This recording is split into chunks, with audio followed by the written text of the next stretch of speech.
Anyone that couldn't tell this before has realized, after the eruption of the health crisis, that the global elites are behind everything that upholds the current system.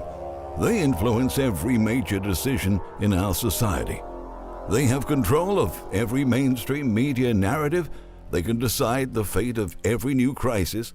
But their main goal is to find a way to rule all of us without making people realize what they're actually doing. The elites are coming up with a plan for a new way of life, in which everyone will have everything, but people will own nothing. In their dirty little utopia, we won't be able to make our own decisions. We will be constantly surveilled, and the worst part is that they will try to make it look as if this is our own choice. They need us to accept that new system in order to take control over our lives. Even though this may sound too out of the box for some people, it is happening, and with each new crisis, they find subtle ways to make this transition without us noticing. The elites know it is counterproductive to just attack us and take all we have. They need the people to keep the system running. And it's safe to say that the world population would react and bring about a lot of chaos and unrest once people realized their liberties were being stolen. But the elites are tricky, and they're incredibly smart.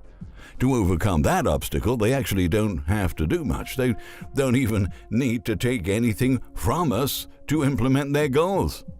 At this point, all they have to do is watch our incompetent governments destroying our currency and collapsing the value of our money, and do nothing. If our money becomes some worthless paper, people will start falling into poverty, and that would be enough to bend us over and make us accept their new, generous, and revolutionary rescue plan. Without money and personal wealth, we lose our independence. We will need help, and the elites will appear as martyrs trying to save us from the mess our leaders created. They will make us believe that we live freely in an abundant society. Eventually, people will own virtually nothing, and they will be okay with that. Well, at least until they realize they've fallen victim to a tyrannical system. But that's a whole other discussion.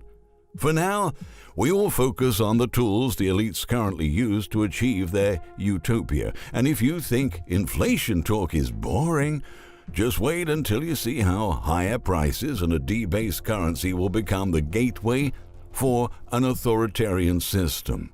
That's unless the entire Western society doesn't completely and utterly collapse way before we ever get a chance of living a dystopian nightmare. Yep, possibilities are not great, but this is where we're at now. Today, inflation is the main issue plaguing most economies around the planet, and this crisis will likely linger for several years. Some say we will see the worst out of it in 2022. By now, there is nothing politicians can say to deny what is going on. In fact, even Vice President Kamala Harris has acknowledged that inflation is making the lives of millions of families much harder. Last Friday, during an interview, when the vice president was asked about the surge in U.S. consumer prices, which have accelerated at the fastest annual pace in more than 30 years, Harris said prices have gone up. Families and individuals are dealing with the realities that the bread costs more, the gas costs more, and have to understand what that means, she said. That's about the cost of living going up. That's about having to stress and stretch limited resources. She added that inflation is a source of stress for families. That is not only economic, but is, on a daily level, something that is a heavy weight to carry. Harris continued by arguing that historically, when prices go up, it has a direct impact on the quality of life for all people in our country. Now, sadly, but not surprisingly, her solution to this issue will fix nothing. She supposedly believes that the new administration's agenda and the passing of new spending plans will help to balance things out. But we all know that couldn't be further from the truth. All of that spending will inevitably create even more inflation. Of course, the mainstream media is also trying to flip this narrative around and put a positive spin on the inflation crisis. In fact, last week, MSNBC attempted the ultimate gaslighting by affirming that the inflation we're seeing now is a good thing. In an article whose link was posted on Twitter, needless to say, that sparked major backlash, and the tweet was deleted right after. This week, NBC reporter Stephanie Ruhle said during an interview that nobody knows exactly when prices are going down, but people shouldn't sweat the soaring cost of living America. Because when you put all this in perspective, inflation is not a problem, since we all have more money to spend these days. Well, she can speak for herself. Because, as we reported yesterday, inflation is rising much faster than our paychecks are, which means that our standard of living is collapsing very rapidly. With each passing week, the price of everything gets higher and higher, while our purchasing power significantly declines.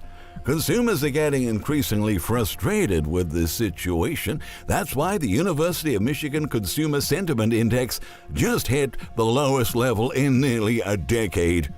This month, consumer confidence dropped to the lowest level since 2011, as inflation climbed to the highest level since the early 1990s, going against policymakers' repeated affirmation that the current surge of price increases is temporary.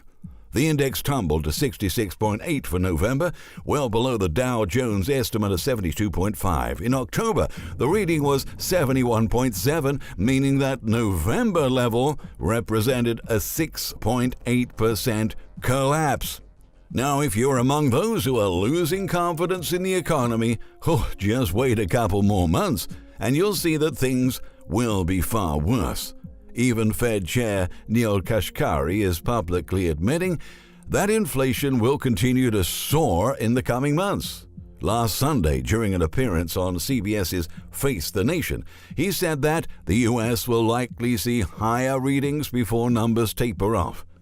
The challenge is that these high prices that families are paying, those are real, and people are experiencing that pain right now, Kashkari added.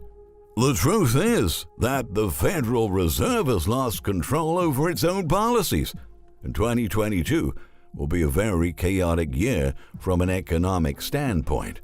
Just imagine what will happen when gasoline prices soar above $5 per gallon all across the country. Already, the average price of a gallon of gasoline in some states, such as California, is nearing this mark.